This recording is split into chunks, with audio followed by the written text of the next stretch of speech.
Pump and Pour. So as 11 months postpartum mom, I'll be using the Hodek wearable breast pump. So sino mag-aakala na si Hodek ay meron na rin silang wearable breast pump? So sobrang dami kong breast pump. Ito yung pangalawang breast pump ko na merong 4 modes. Isa na si Hodek ang makukonsider ko na affordable wearable breast pump. Kung bagong panganak ka pa lang and nagpa-plan ka na mag-pump ng or milk, malapit na matapos ang maternity leave mo and gusto mo breast milk mo pa rin ang ibibigay kay baby, this Hodek wearable breast pump is a must buy for you. Ito yung actual box ng ating Hodek wearable breast pump. So, meron silang 2 colors, merong pink and then meron din white. Upgraded version na ngayon napili ko and then meron na rin siyang kasamang inclusions like breast milk storage bags, meron na rin siyang kasamang bra adjustment buckle and then extra valve. Ito yung closer look ng ating pink version ng Hodek wearable breast pump. Very easy to operate na nga ang ating Hodek wearable breast pump. Naka-LCD na nga rin ang ating display and panel. And you can easily switch mode display. Pwede kang mag-switch galing sa massage mode to lactation mode, expression mode, and pulse mode display. Sa kabilang side naman ng ating panel is pwede mong i-decrease or increase depende sa level ng suction na gusto mo. So si Hodek wearable breast pump ay kayang-kaya niya up to 12 level ng suction.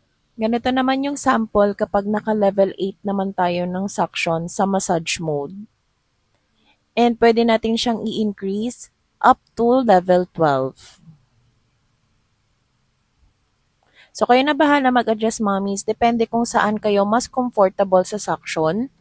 Once again, hiyangan po ang ating breast pump. So, it's up to you kung paano nyo nga ba i-explore and i-maximize ang inyong wearable breast pump. Happy pumping, mama! So, mag-share na rin ako ng link sa yellow basket.